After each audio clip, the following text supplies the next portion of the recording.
Matías Bernal se encontraba frente a las puertas de cristal del centro empresarial Centro Plaza Continental y se ajustaba nerviosamente el cuello de su camisa barata. A los 23 años, alto y delgado, con cabello oscuro que se negaba a mantenerse en su lugar, parecía un estudiante típico. Lo cual, de hecho, era cierto. Cursaba el tercer año de la carrera de Economía por correspondencia y trabajaba donde podía para pagarse los estudios y ayudar a su madre con su hermano menor. La noche anterior le habían llamado de una agencia de empleo temporal y le habían ofrecido trabajo como conserje en un edificio de oficinas de lujo. El salario era decente, mucho mejor que en otros lugares donde había trabajado durante los últimos 2 años. Matías no lo pensó mucho y aceptó. Necesitaba el dinero desesperadamente, en una semana tenía que pagar el alquiler y apenas le quedaban unas monedas en el bolsillo. El guardia de seguridad, un hombre corpulento de unos 50 años con rostro bonachón y ojos marrones penetrantes, le saludó amigablemente.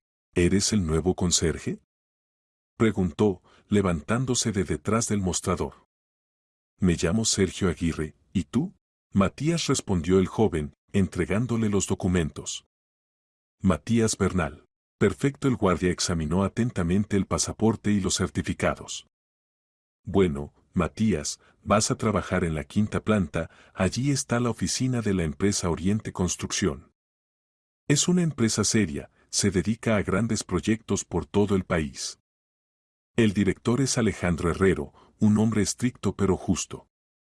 Lo principal es que no te metas donde no te llaman, haz tu trabajo con calidad y no tendrás problemas. Sergio acompañó a Matías hasta el ascensor y presionó el botón de la quinta planta. Hoy tienen una reunión importante con socios japoneses, continuó el guardia mientras la cabina subía lentamente. Así que procura no molestar. Ya hemos llegado. Las puertas del ascensor se abrieron y Matías vio un amplio vestíbulo con muebles caros, cuadros en las paredes y plantas naturales en macetas. A la derecha se encontraba una pared de cristal con el logotipo de la empresa y detrás se veían los puestos de trabajo de los empleados. A la izquierda había una puerta con el cartel Sala de Reuniones y al fondo del pasillo estaba el despacho del director. Alejandro, gritó el guardia a un hombre alto con traje caro que acababa de salir de su despacho. Aquí tienes al nuevo conserje, Matías. El director se giró. Era un hombre de unos 45 años, con cabello oscuro y espeso, ligeramente encanecido en las sienes y ojos grises. Tenía un rostro decidido, pero al mismo tiempo no carente de bondad. Evidentemente estaba acostumbrado a mandar y tomar decisiones. Muy bien, dijo Herrero, examinando a Matías con mirada evaluadora. Espero que entiendas que nuestro trabajo es serio. No toleramos chapuzas. Por supuesto, señor Herrero, respondió Matías.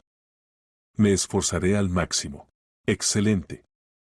Hoy después del almuerzo tengo una reunión con inversores japoneses sobre la construcción de una nueva fábrica. Un negocio muy importante.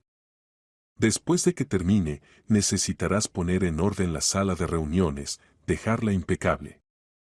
¿Entendido? Entendido. Bien. Y ahora puedes ocuparte de las demás estancias. El material de limpieza está en el trastero, Soledad te lo enseñará. Herrero señaló a una mujer de mediana edad y estatura media con cabello castaño recogido en una coleta, que pasaba por allí con una carpeta de documentos en las manos. Soledad Vargas, acompaña al nuevo empleado, enséñele dónde está todo. Por supuesto, señor Herrero, sonrió la mujer. Vamos, Matías. Las siguientes horas pasaron tranquilas. Matías estudió la distribución de la oficina, se familiarizó con sus obligaciones y poco a poco se fue adaptando al ritmo de trabajo. Soledad resultó ser muy agradable y servicial, le contó detalladamente sobre la empresa, los compañeros y las particularidades del trabajo. Alejandro es un buen jefe, le decía mientras caminaban por el pasillo. Exigente, pero honesto. Tiene una hija, Ana, de 8 años. Una niña encantadora, a veces viene a ver a papá a la oficina después del colegio. No tiene esposa, se divorciaron hace 3 años. Desde entonces vive solo para el trabajo y su hija. Entiendo, asintió Matías. ¿Y la empresa lleva mucho tiempo funcionando? Ya 12 años. Empezaron con proyectos pequeños y ahora construyen fábricas, centros comerciales, complejos residenciales por toda España. Un negocio muy exitoso. Hacia las 2 de la tarde comenzaron a llegar invitados a la oficina. Matías los vio a través de la pared de cristal, 3 japoneses con trajes oscuros, portafolios y rostros serios. Pasaron a la sala de reuniones, donde les recibió Herrero con 2 de sus adjuntos. Ahora empezarán las negociaciones, dijo Soledad. Puede durar unas 2 o 3 horas. Mientras tanto, ocúpate de los demás despachos, y luego, cuando terminen, pondrás en orden la sala de reuniones. Matías asintió y se puso a trabajar. El tiempo pasaba lentamente, aspiraba las alfombras, limpiaba los muebles, lavaba las ventanas, regaba las plantas. El trabajo no era complicado, pero requería atención a los detalles. Al menos aquí había tranquilidad y calma, no como en la obra donde había trabajado en verano.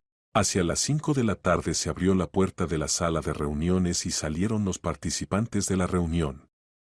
Los japoneses parecían satisfechos, se daban la mano con sus socios españoles. Herrero los acompañó hasta el ascensor y luego regresó a su despacho. Matías, le gritó. Ahora puedes ocuparte de la sala de reuniones. Y recuerda, todo debe estar perfectamente limpio. Mañana por la mañana viene otra delegación, y quiero que la sala tenga un aspecto impecable. Muy bien, señor Herrero. Matías cogió el cubo, la fregona, los trapos y los productos de limpieza, y se dirigió a la sala de reuniones. Era una habitación espaciosa con una gran mesa ovalada, alrededor de la cual había sillones de cuero. En las paredes colgaban cuadros con paisajes, y junto a la ventana había una mesita con un juego de café. En la mesa quedaban restos de la reunión, tazas vacías, platillos, algunas hojas de papel, bolígrafos. Matías retiró todo cuidadosamente a un lado y se puso a limpiar. Primero aspiró la alfombra, luego limpió la mesa y los alféizares, lavó las ventanas. Trabajaba despacio y minuciosamente, quería causar una buena impresión en su primer día. Cuando terminó la limpieza principal, Matías decidió limpiar los sillones. Fue entonces, al agacharse para llegar a la parte inferior de una de las sillas, cuando notó algo extraño. Bajo el asiento, en el rincón, había pegado un pequeño chicle y a él un trozo de papel blanco. Al principio, Matías pensó que era simplemente basura que alguien de los participantes de la reunión había pegado. Pero algo le hizo mirarlo más atentamente.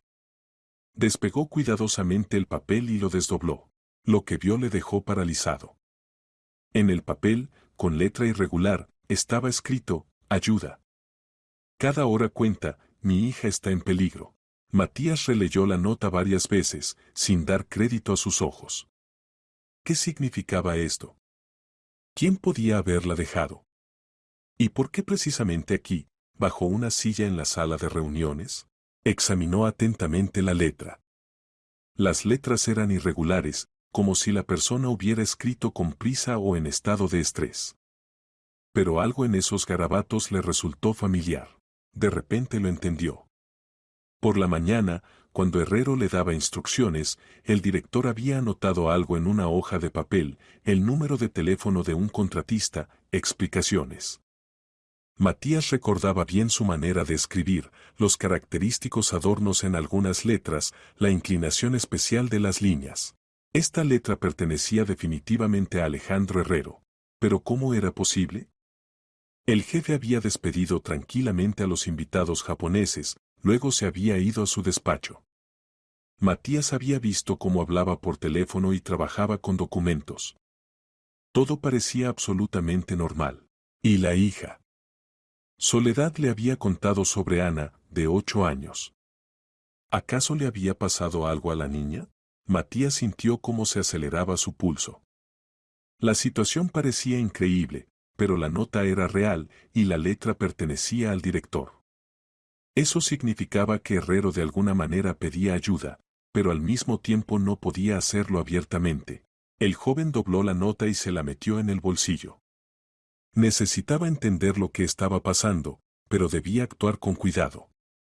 Si el director no podía pedir ayuda directamente, significaba que la situación era seria y peligrosa.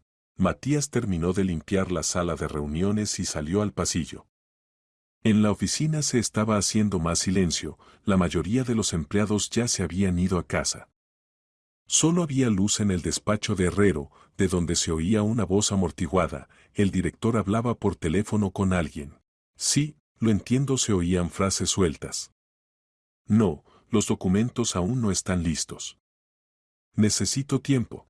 La voz sonaba tensa, muy diferente a la habitual.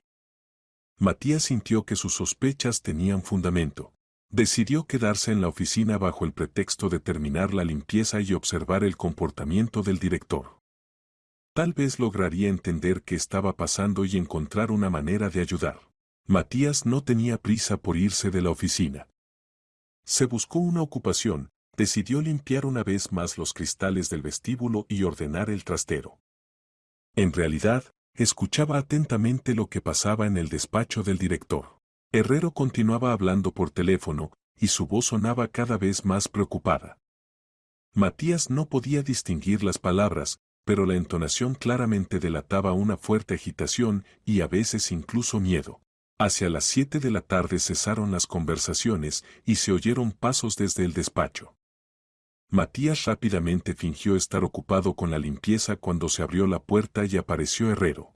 El director tenía un aspecto completamente diferente al de por la mañana. Su rostro estaba pálido, tenía ojeras, y las manos le temblaban ligeramente. Evidentemente se encontraba en un estado de fuerte estrés, pero trataba de no demostrarlo. «Matías, ¿aún estás aquí?», preguntó, tratando de hablar con tono uniforme. «Sí, señor Herrero, estoy terminando la limpieza. Quería que todo estuviera perfecto para mañana». «Bien, bien», asintió Herrero distraídamente. Eres muy responsable. Te tomas el trabajo muy en serio». Se quedó unos segundos de pie, como reflexionando sobre algo, luego se dirigió hacia la salida. «Me voy a casa. Cierra la oficina cuando termines. Entrega las llaves al guardia». Por supuesto.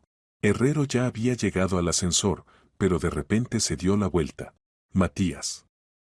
Si alguien pregunta por mí o por... bueno, en general algo extraño. Me lo dices inmediatamente, ¿de acuerdo?». «De acuerdo, señor Herrero». El director asintió y desapareció tras las puertas del ascensor. Y Matías se quedó solo en la oficina con la nota en el bolsillo y multitud de preguntas en la cabeza. Decidió examinar el despacho del director. La puerta estaba cerrada con llave, pero en el trastero colgaban llaves de repuesto de todas las habitaciones para comodidad de los conserjes. Matías cogió la llave necesaria y abrió silenciosamente la puerta. El despacho de Herrero estaba amueblado con solidez y buen gusto. Mesa maciza de roble, sillones de cuero, estanterías con literatura empresarial. En la pared colgaban diplomas y fotografías de diversos eventos. Y en la mesa había un marco con una fotografía, una niña pequeña sonriente con rizos oscuros. Debía ser Ana, la hija del director. Matías examinó atentamente la mesa. En ella había documentos relacionados con las negociaciones de hoy, algunos esquemas, cálculos financieros, contratos. Todo parecía bastante normal para una gran empresa constructora, pero bajo una de las carpetas notó una hoja de papel con anotaciones inacabadas. La letra era la misma que en la nota de la sala de reuniones. Fábrica 500 millones. Acciones paquete de control. Si no firmo. Más adelante había garabatos ilegibles, como si la mano hubiera temblado de agitación. Matías fotografió la hoja con el teléfono y continuó el examen. En el cajón de la mesa encontró varias cosas más interesantes: la tarjeta de visita de una empresa japonesa de construcción, Tanaka Construction, algunas impresiones con datos financieros y una hoja extraña con la dirección de un almacén en la zona industrial. La dirección estaba escrita con otra letra, más dura y angular. Debajo había una fecha, la de hoy, y una hora, 20. Matías miró el reloj. Ya eran las 7:30 de la tarde. ¿Qué debía pasar a las 8 en ese almacén? De repente en el silencio de la oficina sonó un ruido fuerte, sonó el teléfono en la mesa del director. Matías se sobresaltó y se quedó inmóvil. La llamada fue larga e insistente, pero al final cesó. Un minuto después el teléfono volvió a sonar. Y otra vez. Alguien trataba muy insistentemente de comunicarse con Herrero. Matías se decidió y levantó el auricular. Diga. En respuesta se oyó una voz masculina áspera con ligero acento. ¿Herrero? No, soy el ayudante. Alejandro se ha ido a casa. Escucha atentamente, la voz se volvió más dura. Dile a tu jefe, se acaba el tiempo. Si los documentos no están firmados antes de mañana por la mañana, su hijita no volverá a ver a papá. ¿Entendido? El corazón de Matías dio un vuelco. Así que sus sospechas se habían confirmado, la hija del director estaba en peligro. Yo se lo diré, dijo, tratando de que su voz sonara tranquila. Y otra cosa. Que no se le ocurra dirigirse a la policía. Lo vemos todo. Un paso en falso y nadie encontrará más a la niña. Se cortó la comunicación. Matías colgó lentamente el auricular, sintiendo cómo le temblaban las manos. La situación era más seria de lo que pensaba. Estaban chantajeando a Herrero, usando a su hija como rehén. Pero ¿quién estaba detrás de esto? ¿Y qué documentos debía firmar el director? Matías examinó una vez más atentamente los papeles en la mesa. Entre ellos había un contrato sobre la construcción conjunta de una fábrica de producción de componentes electrónicos. El coste del proyecto, 500 millones de euros. Según el contrato, el paquete de control de acciones de la futura empresa debía pertenecer a la parte japonesa, un negocio muy grande. ¿Pero qué podía tener de criminal? Matías fotografió todos los documentos importantes y cerró el despacho. Necesitaba pensar qué hacer a continuación. Por un lado, podía simplemente llamar a la policía y contarlo todo. Pero el que había llamado había advertido claramente, cualquier intervención terminaría en tragedia para la niña. Por otro lado, quedarse de brazos cruzados también era imposible. En algún lugar la pequeña Ana estaba en manos de criminales y su padre se veía obligado a cumplir sus exigencias. Matías tomó una decisión. Iría a la dirección que había encontrado en el despacho del director. Tal vez allí lograría averiguar algo o incluso ayudar. Bajó al primer piso y entregó las llaves a Sergio. ¿Has terminado por hoy?, preguntó el guardia. ¿Qué tal el primer día? ¿Normal? Sí, todo bien. Dígame, Sergio, ¿Herrero tiene una hija? Por supuesto. Ana, 8 años. Una niña maravillosa, viene aquí a menudo. ¿Por qué? No, por nada, Soledad me había contado. Dice que es una buena chica. Así es. Alejandro la adora. Después del divorcio se quedaron solos los dos, así que la cuida como a la niña de sus ojos. Matías asintió y se dirigió hacia la salida. Se sentía pesado, en algún lugar este niño maravilloso estaba en peligro, y la única persona que podía hacer algo era un simple estudiante conserje. Pero no había otra salida. Si Herrero no podía pedir ayuda, entonces debía actuar otra persona. En la calle ya había oscurecido. Matías pidió un taxi y dio la dirección del almacén. El conductor, un hombre de mediana edad con expresión sorprendida, le miró con desconcierto. ¿Allí? ¿A la zona industrial? Pero si ahora está vacía, ya han cerrado todos. Tengo que ir por trabajo, respondió brevemente Matías. Allá el jefe. El trayecto duró unos 20 minutos. La zona industrial se encontraba en las afueras de la ciudad, entre naves industriales y almacenes. A esta hora del día allí había prácticamente nadie, solo camiones aislados pasaban por la carretera principal. El taxi se detuvo ante las puertas de un pequeño almacén. Era un edificio de una planta de ladrillo gris, rodeado por una valla alta. Las ventanas estaban tapadas con tablones y las puertas cerradas con un candado macizo. ¿Te dejo aquí?, preguntó el conductor. Sí, gracias. Matías pagó y se quedó solo en la calle desierta. Ya eran casi las 8 de la tarde, la hora que estaba indicada en la nota. Se acercó más al almacén y miró atentamente a su alrededor. Todo parecía abandonado, pintura gris en las paredes, en algunos lugares crecían malas hierbas, por todas partes había basura tirada. Pero algo no cuadraba.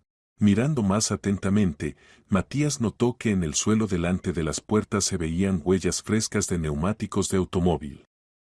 Y en una de las ventanas, a pesar de los tablones clavados, se filtraba una luz débil. Así que había alguien allí. Matías rodeó el edificio por el perímetro, buscando una manera de entrar o al menos espiar lo que pasaba allí dentro. Por la parte trasera descubrió una puerta que resultó no estar cerrada con llave. Al abrirla cuidadosamente, oyó voces que venían del interior. Hablaban en español, pero con acento, tal vez ucraniano o bielorruso. Debe firmar mañana por la mañana. Si no, la niña. Más bajo. Puede que alguien nos oiga. ¿Quién puede estar aquí? Es una zona muerta. Matías contuvo la respiración. Parecía que había dado con la pista. La puerta daba a un pequeño pasillo, desde el cual se abría la entrada al local principal del almacén. La luz venía de allí. Matías avanzó lenta y silenciosamente, tratando de no pisar la basura esparcida. Al asomarse al local principal, vio una escena que hizo que su corazón latiera más rápido. En el rincón del almacén, sobre cajas viejas, estaban sentadas dos personas, un hombre de unos 40 años con chaqueta de cuero y una mujer vestida de oscuro. Junto a ellos, atada a una silla, estaba sentada una niña pequeña con rizos oscuros. Era Ana, la hija de Herrero. La niña estaba viva y, al parecer, no había sufrido daños, pero parecía asustada. Sus ojos estaban llenos de lágrimas y tenía la boca tapada con cinta adhesiva. ¿Cuánto más hay que esperar?, decía la mujer. ¿Tal vez ya se ha dirigido a la policía? No se ha dirigido, respondía seguro el hombre. Quiere demasiado a su hija. Mañana por la mañana firmará todos los documentos, conseguiremos la fábrica, y luego. Hizo un gesto elocuente con la mano por el cuello. Matías entendió que quedaba muy poco tiempo. Los criminales no pensaban liberar ni a Herrero ni a su hija, incluso si el director cumplía sus exigencias. Había que actuar inmediatamente. Matías retrocedió cuidadosamente de la puerta, tratando de no hacer ni un ruido. El corazón le latía frenéticamente en el pecho, que parecía que se oía en todo el almacén. Necesitaba hacer algo urgentemente, pero ¿qué exactamente? Eran dos criminales, y seguramente estaban armados. Matías entendía que solo no podría con ellos. Además, cualquier imprudencia podía poner en peligro la vida de la pequeña Ana. Salió silenciosamente del edificio y se alejó a una distancia segura.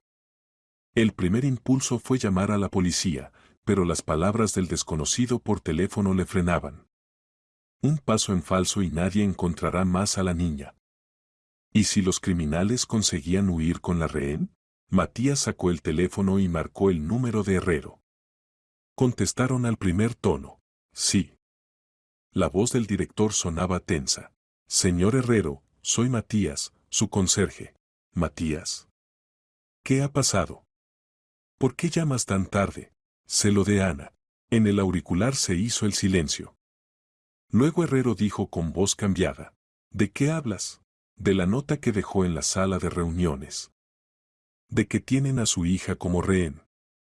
La he encontrado. ¿Dónde estás? La voz del director se volvió dura. No hagas ninguna tontería. Estoy en el almacén de la zona industrial, en la dirección que estaba anotada en su despacho. Aquí hay dos criminales y Ana. Está viva, pero... Vete de ahí inmediatamente. Le interrumpió Herrero. No entiendes con quién te estás metiendo. Entiendo más de lo que piensa. Esta gente no piensa cumplir su parte del trato. Incluso si firma los documentos, no van a liberar ni a usted ni a Ana. Otro silencio. Luego Herrero suspiró pesadamente. ¿Cómo sabes eso? He oído su conversación. Señor Herrero, hay que llamar a la policía. No hay otra salida. No. Respondió bruscamente el director. Han dicho que vigilan cada uno de mis pasos. Si ven a la policía, entonces intentaré liberarla yo mismo. ¿Te has vuelto loco? Son criminales profesionales. Te matarán a ti y a ella. Matías miró al almacén, donde tras las paredes grises una niña pequeña esperaba ayuda. Y si no hacemos nada, mañana por la mañana los matarán a ustedes dos de todas formas. Señor Herrero, cuénteme todo desde el principio. ¿Qué gente es esta? ¿Qué quieren? Herrero guardó silencio, y luego empezó a hablar cansado y resignado. Hace 3 meses se dirigieron a mis representantes de la empresa japonesa Tanaka Construction. Propusieron un proyecto conjunto para la construcción de una fábrica de componentes electrónicos. Condiciones muy ventajosas, grandes inversiones. Acepté. ¿Y qué pasó después? Al principio todo fue normal. Preparábamos documentos, obteníamos permisos, elegíamos el terreno para la construcción. Pero hace 2 semanas supe la verdad. Tanaka Construction es una empresa pantalla. Los verdaderos clientes son un grupo de personas que se dedican al blanqueo de dinero a través de proyectos de construcción.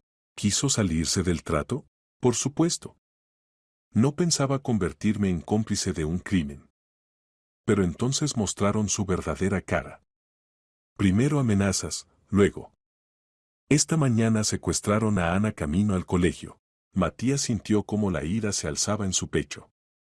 Usar a un niño en sus sucios negocios estaba más allá de toda comprensión. ¿Quiénes son esta gente? ¿De dónde vienen? No lo sé exactamente. Hablan con acento, posiblemente de Ucrania o Bielorrusia. El jefe se hace llamar Máximo. No he podido averiguar nada más. ¿Qué exigen? Que firme los documentos de transferencia del paquete de control de acciones. Entonces la fábrica será de su propiedad, y podrán realizar a través de ella cualquier operación financiera. Y yo tendré que callar, si no, todo saldrá a la luz, y le acusarán de complicidad, terminó Matías. Exacto. Un esquema perfecto. Pero ahora entiendo que incluso si firmo esos papeles, no nos van a liberar. Sabemos demasiado. Matías reflexionaba sobre la situación. Quedaba poco tiempo, mañana por la mañana Herrero debía firmar los documentos. Eso significaba que había que actuar esta misma noche. Señor Herrero, ¿dónde está ahora? En casa. Han dicho que no salga hasta mañana. ¿Y le vigilan de alguna manera? No lo sé exactamente. Posiblemente hayan puesto vigilancia. Escuche atentamente. Necesito su ayuda. Intentaré liberar a Ana, pero para eso hay que distraer a los criminales. ¿Cómo? Llámeles dentro de 1 hora y diga que está dispuesto a firmar los documentos ahora mismo, por la noche. Que se encuentren con usted en algún lugar público. Lo principal es sacarlos del almacén. Es demasiado arriesgado. Señor Herrero, no tenemos elección. O intentamos salvar a Ana ahora, o mañana será demasiado tarde. Una pausa larga. Finalmente Herrero dijo, de acuerdo. Lo intentaré. Pero prométeme, si algo sale mal, huye inmediatamente de allí. No hace falta que sufra alguien más por mis problemas. Se lo prometo. Espero su llamada dentro de 1 hora. Matías colgó y volvió a acercarse al almacén. Necesitaba estudiar la situación con más detalle, encontrar todas las entradas y salidas, entender cómo era mejor entrar y liberar silenciosamente a la niña. El edificio era bastante simple en cuanto a distribución. La entrada principal con puertas macizas por las que podían pasar camiones. La puerta lateral por la que Matías ya había entrado. Y otra puerta en el extremo del edificio, una salida de emergencia. Las ventanas estaban altas del suelo y tapadas con tablones, pero en algunos lugares los tablones se habían desprendido, y se podía mirar al interior. Matías se acercó cuidadosamente a una de esas ventanas y miró por la rendija. Los criminales estaban sentados en el mismo rincón, fumaban y hablaban en voz baja. Ana seguía atada a la silla, pero ahora estaba sentada con los ojos cerrados, aparentemente se había quedado dormida del cansancio y el estrés. Junto a los criminales, sobre una caja, había una pistola. Así que Matías tenía razón, estaban armados. Se alejó de la ventana y se puso a esperar. La hora se hizo tortuosamente lenta. Matías una y otra vez repasaba en su cabeza el plan de acción, tratando de prever todas las posibles variantes de desarrollo de los acontecimientos. Finalmente vibró el teléfono. Estoy listo, dijo Herrero. Les llamo. Buena suerte. 5 minutos después el director volvió a llamar. Ha funcionado. Han accedido a encontrarse en una cafetería de 24 horas en la Avenida de Madrid. Máximo ha ido él mismo, y la mujer se ha quedado custodiando a Ana. Entendido. Eso significa que tengo que vérmela solo con una persona. Matías, ten cuidado. Y recuerda, si algo sale mal. Lo recuerdo. Nos vemos. Matías colgó el teléfono y se dirigió al almacén. Ahora dentro quedaba solo un criminal, pero seguía siendo muy peligroso. La mujer también podía estar armada, y además estaba junto a la rehén. Había que actuar con mucho cuidado. Matías se acercó al almacén y volvió a mirar por la rendija entre los tablones. La situación había cambiado, efectivamente no había ningún hombre, solo quedaba la mujer. Estaba sentada en una caja, hojeaba una revista y de vez en cuando miraba a Ana. La pistola estaba en la caja de al lado, al alcance de la mano. La mujer parecía tranquila, pero Matías entendía que no podía relajarse, seguía siendo una criminal profesional. Ana seguía sentada atada a la silla. La niña ya no dormía, sino que miraba al vacío con los ojos muy abiertos de miedo. De vez en cuando su cuerpo se estremecía por sollozos silenciosos. Matías sintió cómo se le encogía el corazón. Tenía que salvar a esta niña, costara lo que costara. Rodeó el edificio y se acercó a la puerta lateral. Necesitaba idear una manera de distraer a la mujer y hacer que se alejara de la rehén. Matías levantó del suelo una piedra pequeña y la lanzó al extremo opuesto del almacén. La piedra cayó en el tejado metálico con un ruido fuerte. La mujer inmediatamente se puso alerta, cogió la pistola y se dirigió hacia el sonido. ¿Quién está ahí?, gritó. Máximo, ¿eres tú? Mientras ella investigaba el extremo lejano del local, Matías rápida y silenciosamente se deslizó al interior. Se encontró tras una pila de cajas viejas, a unos metros del lugar donde estaba sentada Ana. La niña le vio y abrió mucho los ojos. Matías se llevó el dedo a los labios, mostrando que había que guardar silencio, y luego se acercó gateando silenciosamente. No tengas miedo, susurró. He venido a salvarte. Papá me ha enviado. Ana asintió, en sus ojos apareció esperanza. Matías se puso a desatar las cuerdas con las que estaba atada la niña. Los criminales habían trabajado bien, los nudos estaban apretados, y la cuerda era gruesa. Pero poco a poco lograba aflojar las ataduras. Mientras tanto, la mujer continuaba examinando el almacén en busca del origen del ruido. Maldita, si murmuraba. Seguramente un gato o una rata. Volvía lentamente. Matías entendía que quedaba poco tiempo. Logró liberar las manos de Ana, ahora quedaban las piernas. ¿Cómo te llamas?, susurró la niña cuando Matías le quitó la cinta de la boca. Matías. ¿Y tú eres Ana, verdad? Sí. ¿Y papá sabe que estás aquí? Lo sabe. Está muy preocupado por ti. El último nudo se dio. Ana estaba libre. Ahora vamos a salir muy silenciosamente de aquí, susurró Matías. Agárrate a mí y no hagas movimientos bruscos. Se levantaron cuidadosamente y se dirigieron hacia la salida. Pero en ese momento la mujer se dio la vuelta y los vio. ¡Alto!, gritó, dirigiendo la pistola hacia ellos. Ni un paso. Matías instintivamente se puso delante de Ana y se quedó inmóvil. La situación se había vuelto crítica. ¿Quién eres?, la mujer se acercaba lentamente, sin bajar el arma. ¿Cómo has llegado aquí? Soy un indigente, trató de mentir Matías.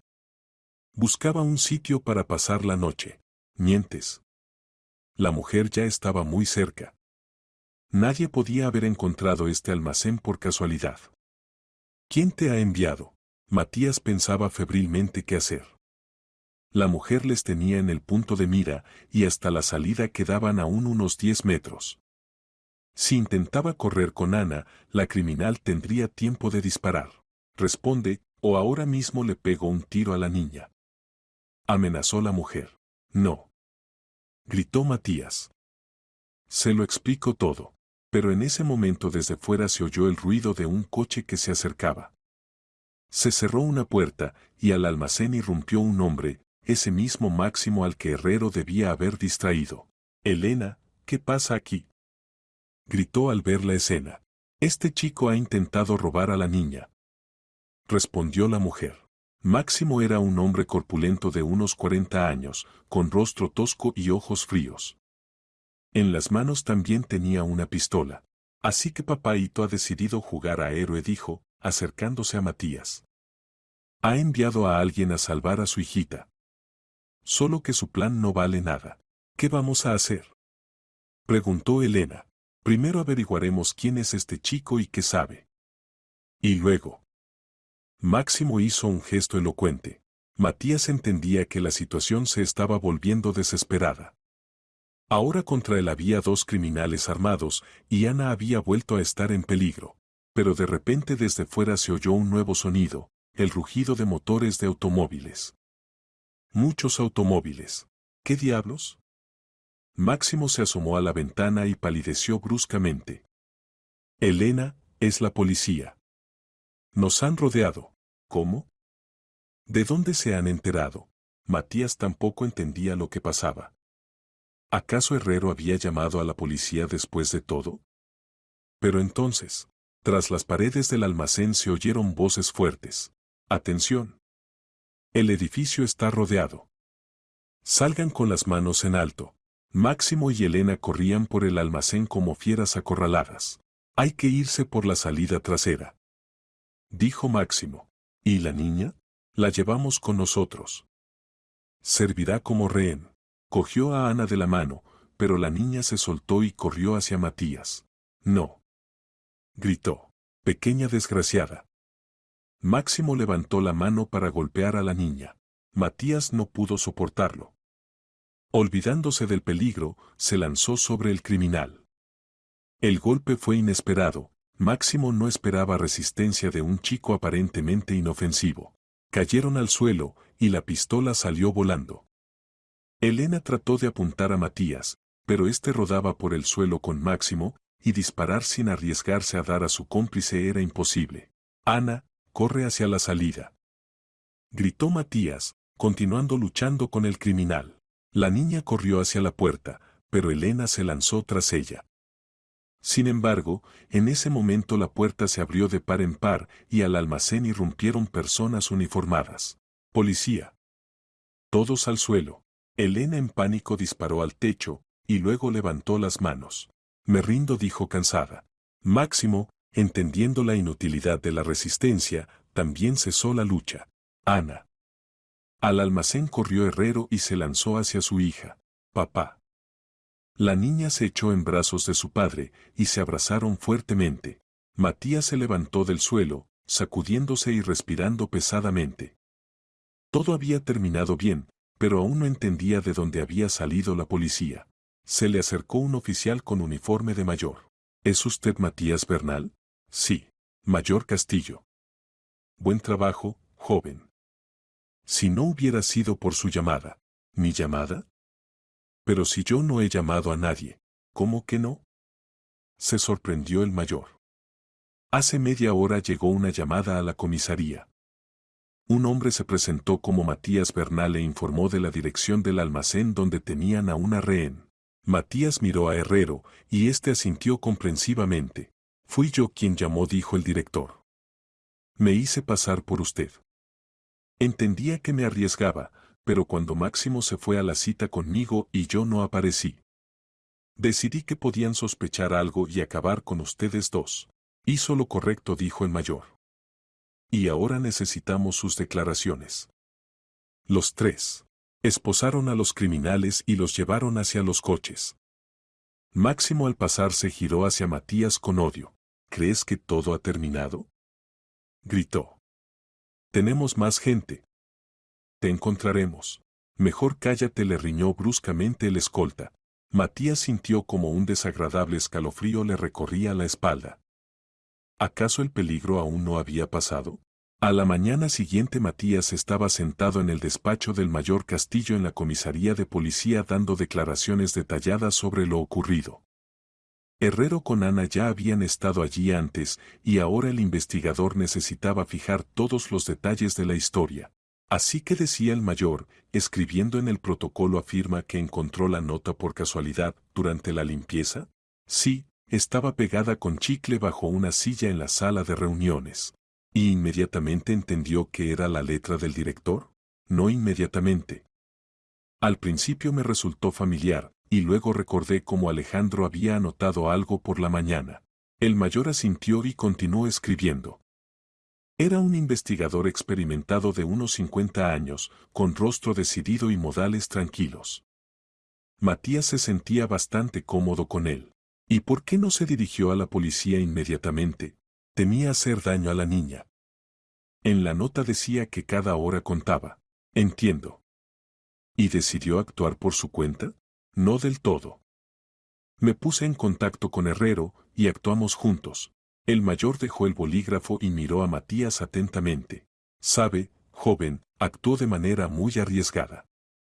Podía haber muerto usted mismo y poner a la niña en aún mayor peligro. Lo entiendo. Pero no había otra salida. Otra salida siempre existe, dirigirse a los profesionales. Sabemos trabajar con situaciones así, pero los criminales advertían. Los criminales siempre advierten. Es parte de su táctica de intimidación. En realidad, llamar a la policía en tales casos es la única salida correcta. Matías asintió, tomando nota de esta lección. La próxima vez si, Dios no lo quiera, ocurriera tal actuaría de otra manera. Bien, continuó el mayor. Ahora sobre los criminales mismos. ¿Oyó cómo los llamaban? Al hombre lo llamaban Máximo, a la mujer Elena. Hablaban con acento. Sí, ya lo hemos averiguado. Máximo Cordero y Elena Serrano. Tenemos un caso entero sobre ellos. Se sospecha que han cometido estafa, blanqueo de dinero y tráfico de sustancias prohibidas en varias regiones. Así que no es su primer crimen, ni mucho menos. Se especializan en la captura de empresas constructoras a través de diversos esquemas. Normalmente encuentran una empresa exitosa, se acercan con una propuesta aparentemente ventajosa de colaboración y luego, usando amenazas o chantaje, obligan al propietario a transferirles el control del negocio. ¿Y qué pasa después? Después lavan dinero sucio a través de esa empresa y cuando la empresa ya no les sirve, simplemente desaparecen, dejando al propietario que se las arregle con las autoridades fiscales y policiales. Matías negó con la cabeza. ¿Qué esquema tan sofisticado? ¿Y cómo llegaron a Herrero? Estudiaban el mercado, buscaban candidatos adecuados. Oriente Construcción es una empresa exitosa con buena reputación, además tiene todas las licencias necesarias para grandes proyectos. Un objetivo ideal. ¿Y cuánto les puede caer? Con las acusaciones actuales, unos 10-15 años. Especialmente si demostramos su participación en otros crímenes en las regiones. En el despacho se asomó el oficial de guardia. Señor mayor, Herrero con su hija quieren verle. ¿Qué pasen? Al despacho entraron el director y Ana. La niña tenía mucho mejor aspecto que ayer, llevaba un vestido alegre, el pelo trenzado en coletas, y en su rostro jugaba una sonrisa tímida. ¿Cómo estás, Ana? Preguntó el mayor. ¿Has dormido bien? Sí, respondió la niña en voz baja. Solo que tuve pesadillas. Eso pasará, la tranquilizó el mayor. Lo principal es que todo ha terminado bien. Ana se acercó a Matías y de repente le abrazó. Gracias por salvarme, dijo. Papá dice que eres muy valiente. Matías se sintió confuso por tal agradecimiento. Solo hice lo que debía. Y ahora, dijo Herrero, quiero agradecerte como es debido. Has salvado lo más querido que tengo. Señor Herrero, no hace falta. Hace falta. En primer lugar, te contrato fijo en la empresa. No como conserje, sino como ayudante en el departamento de seguridad. El salario te permitirá estudiar tranquilamente y ayudar a la familia. Matías abrió mucho los ojos. No esperaba tal giro. En segundo lugar, continuó Herrero, pagaré tus estudios universitarios. Yo. No sé qué decir. Di acepto, sonrió el director. Personas como tú las necesito en mi empresa. Honestas, decididas, dispuestas a arriesgarse por otros. El mayor Castillo asintió aprobadoramente. Buena decisión. Y a usted, joven, un consejo, estudie criminología, psicología, fundamentos de seguridad. En su nuevo trabajo estos conocimientos le serán útiles. Matías sentía cómo le daba vueltas la cabeza por la felicidad que le había caído encima inesperadamente. Ayer aún era un simple estudiante por correspondencia que apenas llegaba a fin de mes, y hoy se le abrían perspectivas completamente nuevas. Solo hay un problema, intervino el mayor, y todos le miraron. Cordero amenazó a Matías antes del arresto. Es posible que esta organización tenga aún cómplices en libertad. ¿Qué propone? Preguntó Herrero. Ser cuidadosos. Especialmente en el primer tiempo. No se descarta que alguien trate de vengarse por el fracaso de la operación. Le proporcionaré protección a Matías, dijo decidido el director. Al menos hasta el juicio contra los criminales. Es sensato. Ana, que hasta entonces había guardado silencio, de repente levantó la cabeza. ¿Puedo ayudar yo también a Matías en su nuevo trabajo? Preguntó. Ya soy mayor, pronto cumpliré 9 años. Todos se rieron. Para empezar termina el colegio, dijo el padre. Y luego ya veremos. Seguro que lo termino. Y luego trabajaré en la empresa de papá, como Matías. Una aspiración loable, dijo el mayor. Pero primero hay que estudiar bien. Estudiaré mejor que todos. Prometió Ana. Cuando se arreglaron todas las formalidades, Herrero invitó a Matías a almorzar en un buen restaurante. Durante la comida el director le contó sobre los planes de la empresa, sobre cómo funcionaba el negocio, qué proyectos les esperaban en el futuro. ¿Sabes?, dijo, esta historia me ha enseñado mucho. Me he dado cuenta de que el éxito en los negocios no vale nada si por él hay que arriesgar la familia. Pero usted no sabía que eran estafadores. Debería haber comprobado más cuidadosamente. Confié demasiado en las bellas promesas.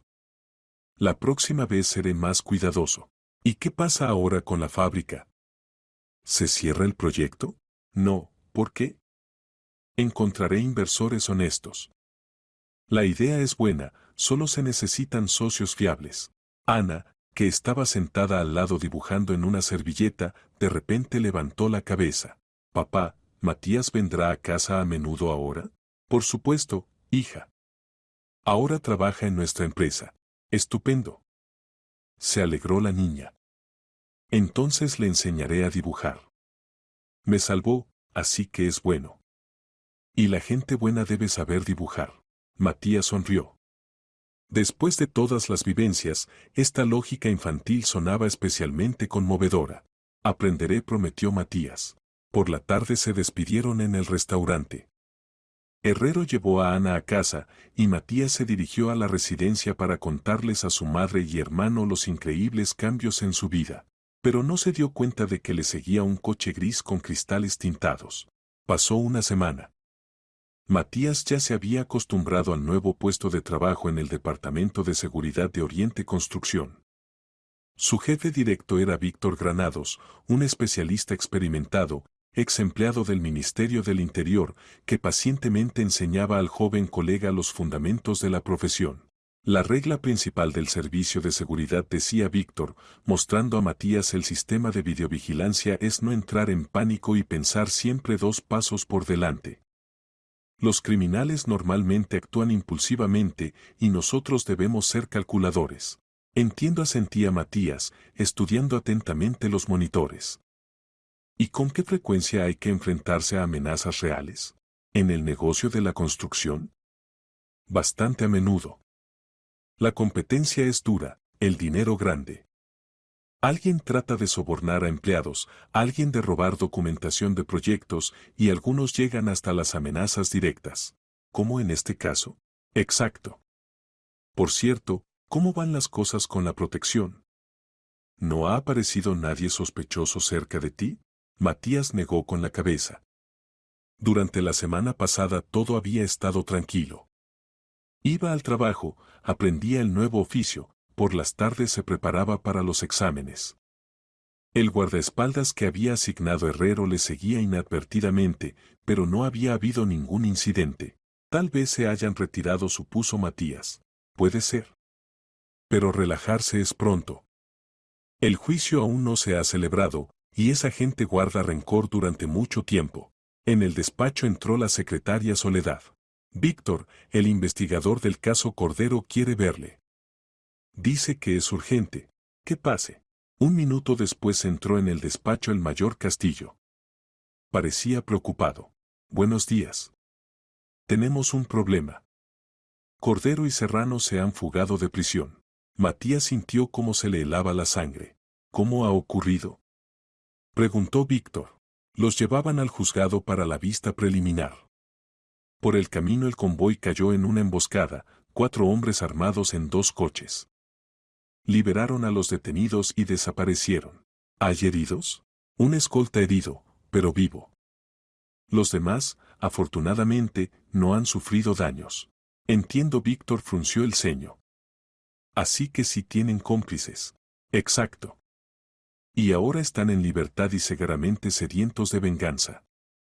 Especialmente Cordero, declaró abiertamente que encontraría a Matías. Todos miraron al joven. Este estaba sentado pálido, con los puños cerrados. ¿Qué vamos a hacer?, preguntó. Reforzamos la protección, dijo decidido el mayor.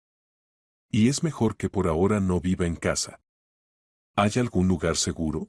Puede quedarse en mi casa, propuso Víctor. Tengo una casa particular, buena alarma, y yo mismo no soy manco. Excelente idea. ¿Y qué hay de Herrero con su hija? A ellos también les amenaza peligro, estuvo de acuerdo Matías. Hay que avisarles. El mayor asintió y sacó el teléfono. ¿Alejandro? Castillo. Tenemos una situación urgente. Mientras el mayor hablaba con el director, Matías reflexionaba sobre lo ocurrido. Así que el peligro era real. Cordero y sus cómplices estaban dispuestos a asaltar un convoy para liberar a los detenidos. Eso hablaba de la seriedad de sus intenciones. Herrero ha accedido a la protección reforzada, informó el mayor, terminando la conversación. Hoy mismo se mudará con su hija a un lugar seguro. ¿Y qué hay de la búsqueda de los fugitivos? Se ha declarado búsqueda federal. Todos los puestos han sido avisados, se comprueban los posibles lugares de refugio. Pero entienden, esa gente normalmente se prepara bien para situaciones así. Es decir, que pueden esconderse mucho tiempo. Desgraciadamente, sí. Por eso tendrán que vivir un tiempo con medidas de seguridad elevadas. El resto del día pasó en ajetreo. Matías recogió sus cosas, se puso en contacto con su madre y hermano, les explicó la situación, los tranquilizó y les pidió que también fueran cuidadosos. Luego se mudó a casa de Víctor. La casa del jefe del servicio de seguridad era pequeña, pero acogedora. Una construcción de 2 plantas en un barrio tranquilo en las afueras de la ciudad, con jardín y valla alta. Víctor vivía solo, su mujer había muerto hace varios años, los hijos habían crecido y vivían aparte. Ponte cómodo como en casa, dijo el anfitrión, enseñando a Matías una habitación en la 2ª planta. Solo recuerda, disciplina ante todo. Nada de salidas innecesarias, siempre informa de dónde estás. Por supuesto. Y otra cosa. Víctor abrió un armario y sacó una pistola. ¿Sabes disparar? No, nunca he tenido un arma en las manos. Entonces mañana empezaremos a aprender. En nuestro trabajo es una habilidad necesaria. Por la tarde estaban sentados en la cocina, bebían té y discutían la situación. Cuéntame sobre ese Cordero, pidió Víctor. ¿Qué clase de persona? Duro, frío. Se ve que está acostumbrado a mandar y no tolera contradicciones. Cuando entendió que estaba atrapado, se comportó agresivamente. ¿Y la mujer? Elena me pareció más nerviosa. Pero también peligrosa, amenazó al niño sin vacilar.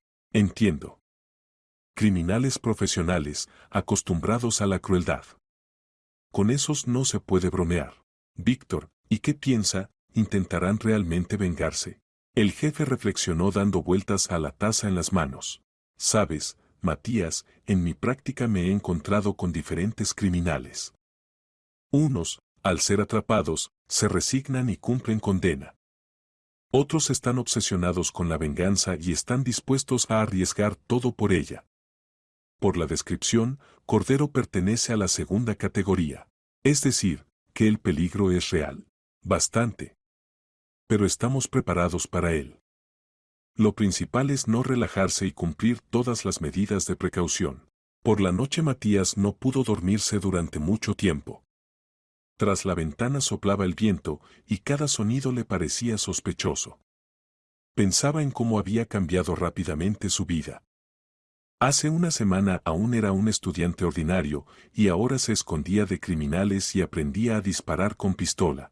Por la mañana Víctor le llevó al campo de tiro. El arma es una herramienta, le explicaba, mostrando cómo sujetar correctamente la pistola. Una herramienta muy peligrosa. No se puede usar sin extrema necesidad, pero si tal necesidad surge, hay que actuar decididamente. Matías cogió torpemente el arma. Era más pesada de lo que esperaba. No le tengas miedo, pero tampoco olvides el respeto. Recuerda siempre, el arma está cargada, incluso si te parece que está descargada. Los primeros disparos fueron imprecisos. Matías se ponía nervioso, se crispaba al apretar el gatillo.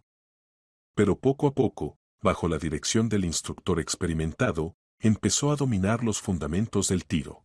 No está mal para un principiante, aprobó Víctor después de una hora de entrenamiento. Tienes habilidades naturales. Lo principal ahora es la práctica regular. Después del campo de tiro fueron a la oficina. En el trabajo esperaba a Matías una reunión con Herrero. ¿Cómo estás?, preguntó el director. ¿Cómo llevas todas estas medidas de precaución? Normal. ¿Y cómo está Ana? Por ahora no entiende la gravedad de la situación. Piensa que estamos jugando a algún juego. Mejor que siga así. Estoy de acuerdo. Los niños no deben vivir con miedo. Por cierto, tengo información de nuestra gente en la policía. Cordero y sus cómplices se esconden en algún lugar de la ciudad. Sus coches los han captado las cámaras de videovigilancia. ¿Así que no han abandonado la región? Parece que no. Aparentemente planean realmente hacer algo. Matías sintió inquietud. Si los criminales se habían quedado en la ciudad, significaba que la amenaza era bastante concreta. Señor Herrero, tal vez sería mejor irse temporalmente. Usted con Ana podrían descansar en algún lugar del sur, mientras no capturen a esta gente. He pensado en eso. Pero huir no está en mi carácter. Además tengo un negocio, empleados, obligaciones. Lo entiendo. Mejor nosotros mismos encontramos a esos canallas y acabamos con ellos de una vez por todas. Matías miró al director con sorpresa. En la voz de Herrero sonaba una dureza inhabitual. ¿Qué quiere decir? Tengo contactos en ciertos círculos. Gente que sabe resolver estos problemas. Si la policía no se las arregla, señor Herrero, le interrumpió Matías, no pensará violar la ley, ¿verdad? El director guardó silencio y luego hizo un gesto con la mano. No, por supuesto. Solo que se me alteran los nervios. Cuando amenazan a tu hijo, estás dispuesto a todo. Lo entiendo. Pero hay que confiar en los profesionales. Tienes razón. Perdona, es que hoy no estoy en mí. La conversación la interrumpió una llamada telefónica. Herrero levantó el auricular. Sí. ¿Qué? ¿Cuándo ha ocurrido eso? El rostro del director palideció. ¿Qué ha pasado?, preguntó Matías. En el colegio donde estudia Ana ha ocurrido un incidente. Un hombre ha intentado llevarse a una de las niñas de su edad, muy parecida a Ana. La seguridad le ha detenido, pero se ha escapado. El corazón de Matías dio un vuelco. ¿Han sido ellos? Lo más probable. Gracias a Dios, Ana hoy no ha ido al colegio, tiene un pequeño resfriado. Así que realmente buscan una oportunidad para vengarse. Exacto. Y ahora sé con seguridad, no se puede estar de brazos cruzados más tiempo. Después del incidente en el colegio el ambiente se puso al máximo. La policía reforzó el patrullaje de los barrios donde podían esconderse los fugitivos. Matías entendía que los criminales se estaban volviendo cada vez más desesperados. El intento de secuestro en el colegio había sido tan atrevido que hablaba de su disposición a arriesgar por la venganza. Están acorralados, explicaba Víctor durante otra instrucción. Y una fiera acorralada es especialmente peligrosa. Hay que estar preparado para todo. ¿Pero qué más pueden hacer? Mucho. Intento de asalto a la casa, secuestro de alguno de los allegados, explosión del coche. Esa gente tiene mucha imaginación. Matías se estremeció involuntariamente. Ya empezaba a lamentar haberse metido en esta historia. Pero retirarse era tarde. En la oficina les esperaba el mayor Castillo con noticias. Tenemos información sobre el posible paradero del grupo de Cordero, comunicó. Nuestra agente de inteligencia ha informado de que alquilan una casa en el sector privado en las afueras. ¿Se conoce la dirección? Preguntó Víctor. Aproximadamente. Calle Jardines, zona de casas particulares. Planeamos la operación para esta tarde. ¿Podemos ayudar? No, esto es trabajo para fuerzas especiales. Pero si la operación sale bien, sus problemas terminarán. El mayor se fue, y Matías se quedó en la oficina con Víctor y Herrero. Los tres experimentaban sentimientos encontrados. Por un lado, esperanza de que pronto terminara la pesadilla. Por otro, inquietud por el resultado de la operación. ¿Y si vuelven a escapar? Expresó en voz alta los temores comunes Matías. Entonces habrá que esperar la siguiente oportunidad, respondió Víctor. Tarde o temprano los atraparán. Lo principal es que nadie salga herido, añadió Herrero. El tiempo se hacía tortuosamente lento. La operación estaba prevista para las 8 de la tarde y ahora solo eran las 3 de la tarde. Matías trató de ocuparse del trabajo actual, pero los pensamientos volvían constantemente al próximo asalto. Hacia las 7 de la tarde sonó el teléfono de Víctor. Sí. ¿Qué? ¿Están seguros? La conversación duró varios minutos y el rostro del jefe del servicio de seguridad se ponía cada vez más sombrío. ¿Qué ha pasado?, preguntó Herrero cuando Víctor colgó el auricular. Se cancela la operación. La casa estaba vacía. Parece que los criminales tienen una fuente de información en la policía. Es decir, que alguien les ha avisado. Lo más probable. Si no, ¿cómo explicar que hayan desaparecido precisamente hoy? Matías sintió cómo se le caían los brazos. Si Cordero tenía contactos en los órganos de seguridad, atraparle sería mucho más difícil. ¿Qué haremos después?, preguntó. El mayor ha prometido ponerse en contacto mañana por la mañana. Por ahora simplemente observamos las medidas de precaución. Por la tarde Matías regresó a casa de Víctor con ánimo abatido. Parecía que esta historia podía alargarse meses. No te desanimes, dijo el anfitrión durante la cena. En nuestro trabajo lo principal es la paciencia. Los criminales pueden ganar varias rondas, pero al final la ley siempre vence. Me gustaría creer en eso. Créeme, así es. He visto muchos casos así durante mi carrera. Después de cenar estaban sentados en el salón viendo las noticias. De repente sonó el timbre de la puerta.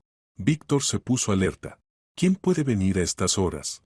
Se acercó al portero automático y miró la pantalla. Extraño. No veo a nadie. El timbre se repitió, más prolongado. ¿Tal vez vecinos?, supuso Matías. ¿A estas horas? Lo dudo. Víctor cogió una pistola del estante y comprobó el cargador. Escucha atentamente. Sube arriba, a mi dormitorio. Allí en el armario hay un arma de repuesto. Si oyes disparos o gritos, llama inmediatamente a la policía y pide refuerzos. ¿Y usted? Comprobaré quién es. Posiblemente sea una falsa alarma. Matías subió de mala gana a la segunda planta. Desde el dormitorio podía ver el patio delante de la casa, pero no se veía a nadie. Abajo se oyeron los pasos cuidadosos de Víctor, que se acercaba a la puerta de entrada. ¿Quién está ahí?, preguntó en voz alta. Como respuesta, silencio. Matías contuvo la respiración. Algo no iba bien. Si fueran vecinos o simplemente visitantes casuales, habrían respondido.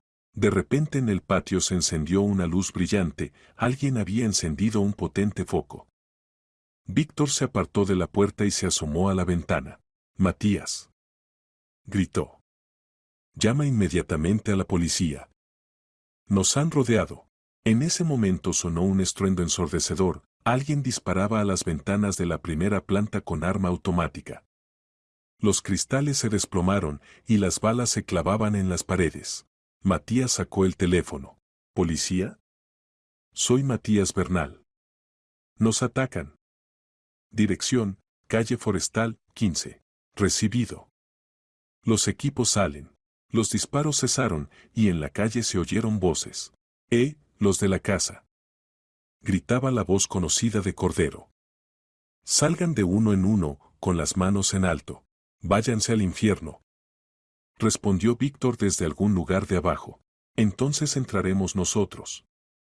Y ya no los cogeremos vivos». Matías entendía que la situación era crítica. La policía venía, pero ¿llegaría a tiempo? Encontró en el armario la pistola de repuesto que le había enseñado Víctor, comprobó si estaba cargada y se preparó para la defensa. Desde abajo se oyeron sonidos de allanamiento, los criminales intentaban forzar la puerta de entrada. «Matías», gritó Víctor. «Entran por la ventana. Cubre la escalera». El joven se puso en el rellano de la segunda planta, dirigiendo el arma hacia la escalera. Le temblaban las manos, pero se obligó a concentrarse. Había que resistir hasta que llegaran los refuerzos. Abajo se oyeron pasos pesados y voces amortiguadas. Los criminales efectivamente habían penetrado en la casa. «Elena, comprueba la cocina y el salón», se oía la voz de Cordero. «Yo subiré arriba». El corazón de Matías latía. Nunca había disparado a personas y no sabía si podría hacerlo ahora. En la escalera apareció una sombra. Luego otra. Alguien subía cuidadosamente arriba. «Chico», gritó Cordero. «Sé que estás ahí. Sal, y hablaremos por las buenas». Matías no respondió. Recordaba la lección de Víctor, no hablar con los criminales, no delatar su posición. Los pasos se acercaban. En la escalera se mostró una figura con ropa oscura, era el mismo Cordero con una pistola en la mano. «Ah, aquí estás», dijo el criminal al ver a Matías. «¿Qué, héroe, preparado para responder por tus hazañas?» «Alto», gritó Matías, dirigiendo el arma hacia él. «Dispararé». Cordero sonrió. «¿Tú? ¿Disparar? Pero si eres un niño». «Seguro que es la primera vez que tienes un arma en las manos». Empezó a subir lentamente los escalones. «Apártate», repitió Matías. «¿Y si no qué? ¿Me matarás?» Cordero continuaba acercándose. «A tipos como tú he visto cientos. Todos héroes, hasta que aprieta de verdad». Abajo sonaron nuevos disparos, aparentemente Víctor había entablado tiroteo con Elena. «Tu amigo no durará mucho», dijo Cordero. «Y luego nos ocuparemos de ti. Y de Herrero. Y de su hijita». Al mencionar a Ana algo se activó en la conciencia de Matías. Recordó los ojos asustados de la niña en el almacén, su agradecimiento por la salvación. «No te acerques», advirtió por última vez. Cordero se rió e hizo otro paso. Matías disparó. El disparo resonó ensordecedoramente en el espacio cerrado de la escalera. Cordero gritó y se agarró el hombro, la bala había dado exactamente en el blanco, pero no en un lugar vital. «Hijo de perra», rugió el criminal, pero su pistola salió volando de las manos y rodó por los escalones. Matías estaba conmocionado por haber disparado realmente a una persona.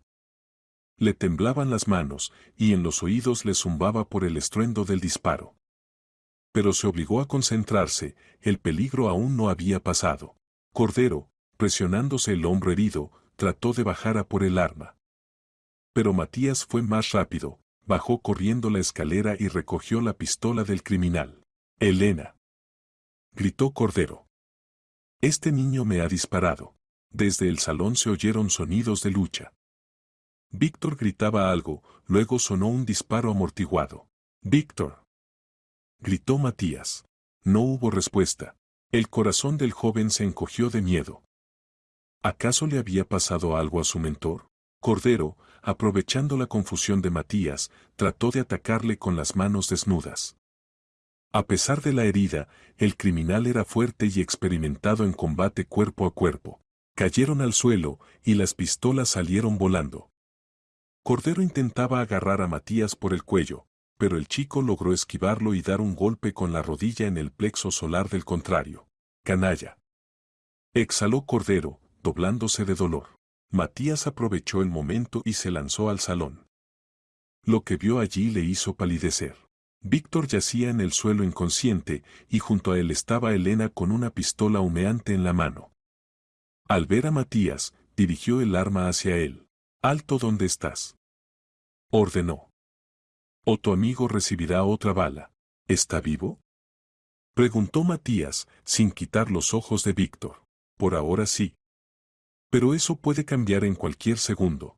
Al salón entró Cordero, sujetándose el hombro herido. Su rostro estaba pálido por la pérdida de sangre, pero la mirada ardía de odio. «Este cachorro casi me mata», dijo a Elena. «No pasa nada, ahora nos las arreglaremos con él». Y con este también, señaló a Víctor. «¿Qué quieren?», preguntó Matías, tratando de ganar tiempo. «Justicia», respondió Cordero. «Has arruinado nuestra vida. Por tu culpa hemos perdido medio año de trabajo y 500 millones de euros. Ustedes mismos tienen la culpa de todo. Secuestraron a un niño. Eso era negocio, nada personal. Y tú lo hiciste personal». Elena miró nerviosamente hacia la ventana. «Máximo, hay que terminar. Puede que alguien haya llamado a la policía». «Sí, tienes razón». Cordero levantó una de las pistolas del suelo. «Primero liquidamos a este, luego al viejo. Y luego vamos a por Herrero». «No», gritó Matías. «Déjenlos en paz». «Demasiado tarde para pensarlo», niño, sonrió Cordero, dirigiendo el arma hacia él. En ese momento desde fuera se oyó el rugido de sirenas. La policía por fin había llegado. «Maldita sí», maldijo Elena. «Hay que irse». «No iremos a ninguna parte», dijo Cordero. «La casa está rodeada». «Pero al menos tenemos rehenes», gritó hacia la ventana. Policías. Aquí tenemos 2 rehenes. Uno herido. Si intentan asaltar, los matamos». La respuesta fue una voz fuerte desde un megáfono. «El edificio está rodeado. Dejen las armas y salgan con las manos en alto». «Ni hablar», gritó en respuesta Cordero. Elena mientras tanto examinaba la casa, buscando vías de retirada. «Máximo, detrás hay una ventana en la cocina. Tal vez se pueda irrumpir. Probemos. Pero primero nos ocupamos de estos 2». Matías entendía que casi no quedaba tiempo. En unos segundos los criminales cumplirían su amenaza. Se fijó en que en el suelo, junto a Víctor, había otra pistola, la que había dejado caer Elena durante la lucha. Si lograba acercarse inadvertidamente. «¿Saben qué?», dijo Matías, tratando de distraer la atención de los criminales. «Pueden usarme como rehén para las negociaciones. Iré con ustedes voluntariamente». Cordero le miró con desconfianza. «¿Y para qué te sirve eso?». «Tal vez así se pueda salvar a Víctor. Él no tiene la culpa de nada». «Noble. Pero estúpido. Te mataremos de todas formas en cuanto salgamos de aquí». «Entonces da igual». Mientras Cordero reflexionaba sobre la propuesta, Matías lentamente dio un paso hacia el arma que yacía en el suelo. «Alto». Notó su movimiento Elena. Nada de movimientos bruscos, pero ya era tarde. Matías se lanzó abajo, agarró la pistola y rodó tras el sofá. Cordero y Elena abrieron fuego simultáneamente, pero Matías logró cubrirse. Las balas se clavaban en el tapizado del sofá, arrancando trozos de espuma de él. «Rodeadlo por los 2 lados», gritó Cordero. Los criminales se separaron, tratando de coger a Matías en tenazas. Pero el chico no se perdió, recordó las lecciones de Víctor y empezó a defenderse metódicamente, obligando a los contrarios a esconderse tras los muebles. Fuera los policías entendieron que en la casa había tiroteo y se prepararon para el asalto. «Grupo de asalto», prepararse. Se oía la voz fuerte del comandante. Elena entendió que la situación se hacía desesperada. Máximo, hay que rendirse, gritó. Si no, nos matarán en el asalto. Nunca, respondió Cordero. Mejor la muerte que 20 años de cárcel. Intentó rodear el sofá y llegar hasta Matías, pero recibió una bala en la pierna. Y Elena, entrando por el otro lado, recibió una bala en la mano. Cordero se desplomó en el suelo, soltando el arma. Máximo. Elena se lanzó hacia su cómplice. Esto lo aprovechó Matías. Saltó de detrás del refugio y dirigió la pistola hacia la mujer. Suelta el arma. Elena miró al herido Cordero, a Matías con la pistola, luego a las ventanas tras las que se oían voces de policías. Entendiendo lo desesperado de la situación, lentamente puso la pistola en el suelo. Me rindo, dijo cansada.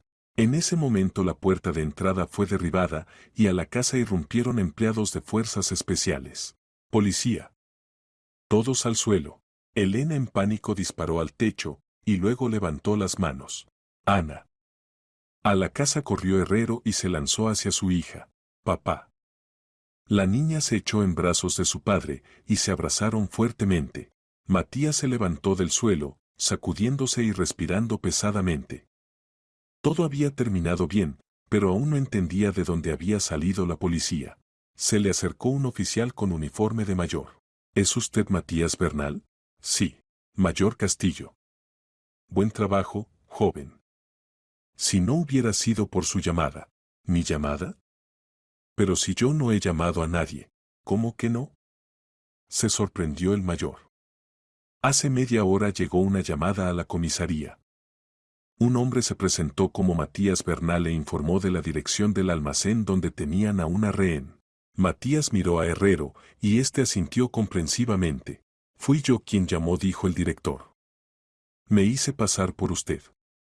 Entendía que me arriesgaba, pero cuando Máximo se fue a la cita conmigo y yo no aparecí, decidí que podían sospechar algo y acabar con ustedes dos. Hizo lo correcto, dijo el mayor. Y ahora necesitamos sus declaraciones. Los tres. A los heridos Cordero y Elena los llevaron en camillas. Ambos estaban heridos y necesitaban atención médica. Antes de que los metieran en la ambulancia, Cordero logró gritarle a Matías. Esto aún no ha terminado. Tenemos más gente. Mejor cállate, le riñó bruscamente el escolta. Matías sintió como un desagradable escalofrío le recorría la espalda. ¿Acaso el peligro aún no había pasado? Pasaron 3 días después del ataque a la casa de Víctor. Matías vivía en casa de los Herrero, poco a poco recuperándose del estrés vivido. Ana cuidaba de él como de un hermano mayor, le traía té, le enseñaba dibujos, le contaba de los amigos del colegio. Matías, ¿ahora vivirá siempre con nosotros? Preguntó durante el desayuno. No lo sé, Ana. Hasta que todo termine definitivamente. ¿Y cuándo será eso? Pronto, respondió por Matías Herrero. Muy pronto. El director parecía cansado y preocupado. Durante estos días casi no había dormido, constantemente se comunicaba con la policía, averiguaba detalles de la investigación. ¿Hay noticias? Preguntó Matías cuando Ana se fue a su habitación. Las hay. Y buenas, y malas. La buena noticia es que Cordero y Serrano han declarado. Han contado sobre su organización, han delatado a los cómplices. Han arrestado a 5 personas más. Excelente. ¿Y la mala? Uno de los jefes, un tal Benito Torres, logró esconderse. Y hay información de que planea vengarse por el fracaso de la operación. Matías sintió la familiar sensación de inquietud en el estómago. Es decir, ¿que el peligro aún no ha pasado? Desgraciadamente, no. Pero ahora sabemos con quién tratamos. Torres es un asesino profesional, trabaja para varias organizaciones criminales. Una persona muy peligrosa. ¿Y qué propone la policía? Protección reforzada hasta que lo capturen. El mayor Castillo ha prometido que lo encontrarán en una semana. En ese momento sonó el teléfono. Herrero levantó el auricular. Sí. ¿Quién es? ¿Qué? El rostro del director palideció. ¿Quién llamaba? Preguntó Matías. Un hombre que se presentó como Torres. Ah. Ha amenazado a Ana. ¿Qué ha dicho exactamente? Que si no pagamos una compensación por daños de 50 millones de euros, le pasará una desgracia a la niña. Matías apretó los puños. ¿Acaso esta pesadilla no terminaría nunca? Hay que llamar inmediatamente al mayor. Ya llamo. Castillo llegó en media hora. Parecía sombrío. La situación es seria, dijo. Torres no es cordero. Es un profesional de alto nivel. Cuando promete algo, lo cumple. ¿Y qué propone? Sacar inmediatamente al niño de la ciudad. Que Ana esté con parientes en otra región, mientras resolvemos el problema. Tengo una hermana en Barcelona, dijo Herrero. Ana puede vivir con ella. Perfecto. Organizamos el viaje hoy mismo. ¿Y qué hay de Matías? Preguntó el director. A él también le amenaza peligro. Por supuesto. Pero un hombre adulto puede defenderse. Además, junto a él habrá protección. Matías pensó en la propuesta. Por un lado, no quería esconderse de las amenazas. Por otro, entendía que mientras Torres estuviera libre, no habría vida tranquila. Me quedo, decidió. Tal vez se pueda ayudar en la captura de este Torres. ¿Está seguro? Preguntó Herrero. Seguro. No se puede huir de los problemas toda la vida. El mayor asintió aprobadoramente. Decisión correcta. Tenemos un plan para atraer a Torres. Su participación sería muy útil. ¿Qué plan? Desinformación. Difundiremos el rumor de que se muda a un nuevo apartamento. Indicaremos la dirección, instalaremos vigilancia. Cuando Torres trate de llegar hasta usted, lo interceptaremos. Arriesgado, notó Herrero. Hay riesgo, pero está justificado. Si no, este hombre puede esconderse meses y atacar cuando menos lo esperemos. Esa misma tarde llevaron a Ana a Barcelona. La niña no entendía las razones de la prisa, pero obedientemente se preparó para el viaje. Matías, ¿vendrá seguro a visitarme? Preguntó al despedirse. Seguro, Ana. En cuanto todo termine. Después de despedir a su hija, Herrero regresó a casa abatido. Cómo me he cansado de todo esto, dijo. Por culpa de algún criminal vivimos como en guerra. Pronto todo terminará, le consoló Matías. Dios quiera. Al día siguiente empezó la preparación para la operación. El mayor Castillo enseñó a Matías el apartamento que debía convertirse en trampa para Torres. Es una vivienda de alquiler en un barrio nuevo, explicó. Tercera planta, 2 salidas, buena vista desde las casas vecinas. Nuestros francotiradores cubrirán todos los accesos. ¿Y si no pica el anzuelo? Picará. Esa gente tiene el amor propio inflado. Necesita demostrar que puede llegar a cualquiera. El apartamento era un 2 habitaciones ordinario, con muebles sencillos. En el dormitorio instalaron equipo especial para vigilancia y en el salón un chaleco antibalas y armas para Matías. Recuerda, instruía el mayor, tu tarea es simplemente estar aquí y esperar. En cuanto Torres aparezca en la zona de visibilidad, lo interceptaremos. No trates de jugar al héroe. ¿Entendido? Y otra cosa. Si algo sale mal, usa la palabra clave tormenta. Irrumpiremos inmediatamente en el apartamento. Matías asintió, tratando de parecer tranquilo. En realidad se preocupaba no menos que antes del primer encuentro con Cordero. Por la tarde se mudó al apartamento trampa. Herrero le acompañó hasta el portal. Cuídate, dijo el director. Eres como un hijo para mí. Si algo pasa, no pasará nada. La policía lo ha calculado todo. Eso espero. La noche pasó tranquila. Matías casi no durmió, escuchando cada sonido. Pero nadie intentó entrar en el apartamento. Por la mañana el mayor Castillo informó por radio. Por ahora tranquilo. Pero tenemos información de que Torres se puso en contacto con su gente. Aparentemente se prepara para actuar. ¿Cuándo puede ocurrir? Lo más probable, esta noche. Esa gente prefiere actuar en la oscuridad. El día se hizo tortuosamente lento. Matías leía, veía la televisión, se comunicaba varias veces con Herrero. Ana le mandó un dibujo por correo electrónico. Había dibujado a los tres, a ella, a papá y a Matías, cogidos de la mano. Por la tarde la tensión llegó al límite. Matías comprobó el arma, se puso el chaleco antibalas, se instaló en el salón con buena vista de los accesos a la casa. Hacia medianoche en el auricular sonó la voz del mayor. Atención. Movimiento detectado en el patio vecino. Supuestamente, nuestro objetivo. El corazón de Matías empezó a latir más rápido. ¿Acaso Torres realmente se había decidido al ataque? Confirmo, informó otra voz. Hombre con ropa oscura se mueve hacia su portal. Observa medidas de precaución. Todos los grupos prepararse, ordenó el mayor. Le dejamos entrar en el edificio, y luego bloqueamos las salidas. Matías contuvo la respiración. En algún lugar abajo actuaba un asesino profesional que había venido a matarle. Unos minutos después en el portal se oyeron pasos cuidadosos. Alguien subía lentamente la escalera. Los pasos se detuvieron en el segundo piso. Luego continuaron hacia arriba. Se dirige hacia usted, susurró en el auricular la voz del francotirador. Tercera planta. Matías agarró más fuerte la pistola. Un poco más, y todo terminaría. Los pasos se detuvieron justo tras la puerta. Matías estaba sentado en el sillón, dirigiendo la pistola hacia la puerta. Tras la fina pared se encontraba un hombre que había venido a matarle. En el auricular se oía la voz baja del mayor Castillo. Todos los grupos prepararse. En cuanto intente entrar, bloqueamos las escaleras por ambos lados. Unos segundos duró el silencio completo. Luego sonó un chirrido suave. Alguien intentaba forzar la cerradura.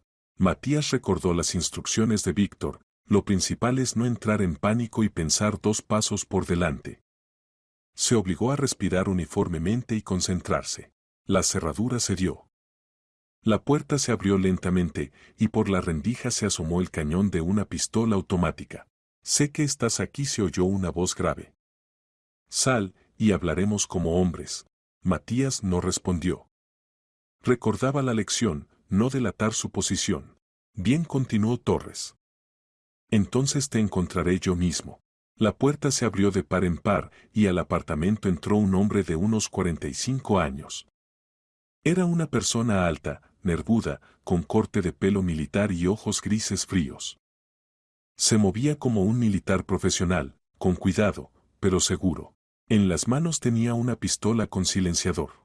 Ah, aquí estás, dijo Torres, notando a Matías en el sillón. El joven héroe en persona. ¿Qué necesita? Preguntó Matías, sin bajar el arma. Justicia. Mi gente está en la cárcel por tu culpa. Medio año de trabajo se ha ido al traste. Su gente tiene la culpa. Secuestraron a un niño. Torres sonrió. El niño era simplemente un instrumento de presión. No la habríamos tocado. Miente. Cordero pensaba matar tanto a Herrero como a Ana después de obtener los documentos. Puede ser. Pero eso ya no importa. Lo que importa es que destruiste nuestra operación. El criminal se acercaba lentamente a Matías, manteniéndole en el punto de mira. Y ahora debes pagar por ello. En el edificio está la policía, advirtió Matías. Ahora subirán aquí. Lo sé. Pero tengo un plan de retirada. Y tu tiempo se ha acabado. Torres apuntó para el disparo, pero en ese momento Matías gritó. Tormenta. La palabra clave actuó instantáneamente. La puerta del apartamento salió volando de las bisagras y al interior irrumpieron combatientes de fuerzas especiales. Policía. Suelta el arma. Torres se giró hacia ellos y abrió fuego. Pero era uno contra todo un grupo de profesionales. Se entabló un tiroteo corto pero cruel. Matías se cubrió tras el sillón, y los del grupo especial metódicamente acorralaron al criminal hacia la ventana. «Ríndete», gritaba el mayor Castillo. No hay salida, pero Torres no era de los que se rinden. Recibiendo una herida en la mano, se lanzó hacia la ventana y rompió el cristal con la culata del arma. Nunca.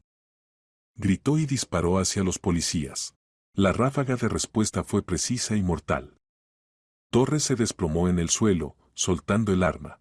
Unos minutos en el apartamento reinó un silencio zumbante. Luego el mayor Castillo se acercó al cuerpo y comprobó el pulso.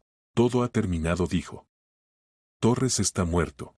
Matías se levantó lentamente de detrás del refugio. Le temblaban las manos por el estrés vivido, pero estaba vivo e ileso. ¿Cómo está?, preguntó el mayor. ¿Sin heridas? No, todo bien. Excelente. Eso significa que con esto terminan sus problemas con esta organización. Ya no hay nadie que se vengue. Matías asintió, aún no asimilando completamente que la pesadilla realmente había quedado atrás. 1 hora después al apartamento llegó Herrero. Al ver a Matías vivo y sano, no pudo contener las emociones. Gracias a Dios, exclamó, abrazando al chico. Ahora seguro que todo ha terminado. Sí, por fin podemos volver a la vida normal. Mañana mismo traeremos a Ana a casa. El mayor Castillo se acercó a ellos. Matías, les será entregado un agradecimiento de la dirección del Ministerio del Interior por la ayuda en el esclarecimiento del crimen. Y también un premio en metálico. Gracias, pero eso no es lo principal. ¿Qué es lo principal? Que Ana esté segura y pueda ir tranquilamente al colegio. El mayor sonrió. Prioridades correctas. De usted saldrá un buen empleado del servicio de seguridad. Al día siguiente Ana regresó de Barcelona. Se lanzó hacia Matías con gritos alegres. Matías, ¿has vencido a todos los tíos malos? Sí, Ana. Ahora no te amenaza nada. ¡Hurra! ¿Y ahora puedo ir al colegio? Por supuesto que puedes. La niña sacó de la mochila un nuevo dibujo. Mira lo que he dibujado. Eres tú luchando con un dragón. En la hoja de papel estaba representado un caballero con espada, de pie ante un dragón derrotado. Junto al caballero había una pequeña princesa y un rey. Muy bonito, dijo Matías. Pero yo no soy ningún caballero. Sí que eres caballero, objetó Ana. Papá ha dicho que nos has salvado de los malvados. Herrero se acercó a ellos y puso la mano en el hombro de Matías. Y es verdad. No solo has salvado a mi hija, has salvado a nuestra familia. Y ahora eres parte de esta familia para siempre. 1 semana después se celebró un evento solemne en la oficina de Oriente Construcción. Herrero reunió a todos los empleados para celebrar el final de la crisis y agradecer a quienes ayudaron a superarla. Amigos, dijo el director, el último mes ha sido muy duro para nuestra empresa. Pero hemos resistido, porque tenemos gente dispuesta a arriesgar por otros. Se giró hacia Matías. Matías Bernal vino a nosotros como un simple conserje. Pero cuando hizo falta, mostró el valor y la decisión de un verdadero héroe. Por eso anunció su nombramiento para el puesto de subdirector del Servicio de Seguridad con el salario correspondiente. Los empleados aplaudieron. Matías agradeció tímidamente la confianza. Y otra noticia más, continuó Herrero. Nuestra empresa ha recibido un nuevo gran encargo de inversores honestos. Construiremos una fábrica de producción de equipos médicos. El proyecto está calculado para 3 años y dará trabajo a todos nuestros empleados. Nuevos aplausos. Después de la parte oficial, Víctor, que ya había salido del hospital, se acercó a Matías. ¿Qué, colega? ¿Preparado para nuevos desafíos? Preparado, respondió Matías. Pero espero que no haga falta volver a disparar a personas.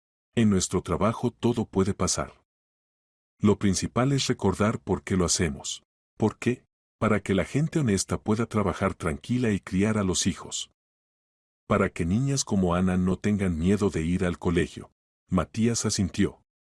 Entendía que había elegido el camino correcto. Por la tarde, cuando todos se fueron, Herrero invitó a Matías a su despacho. Sabes, Matías, dijo el director, he pensado mucho en cómo agradecerte. Dinero, puesto, todo eso es material. Y tú has hecho algo que no se puede valorar en euros. Señor Herrero, simplemente hice lo que consideraba correcto. Precisamente por eso eres una persona tan valiosa. No pensaste en el beneficio o la gloria. Pensaste en una niña pequeña a la que había que salvar. Herrero sacó del cofre una carpeta con documentos. Estas son acciones de nuestra empresa. El 10% del total. Ahora no eres solo empleado, sino copropietario del negocio. Matías abrió mucho los ojos. No puedo aceptar esto. Es demasiado. Puedes y debes. Tengo una hija que algún día heredará mi negocio. Pero necesitará un socio fiable, en quien se pueda confiar. ¿Quién mejor para este papel que una persona que arriesgó la vida por ella? Pero si aún no he terminado la universidad, la terminarás. Ahora tienes todas las posibilidades de recibir la mejor educación.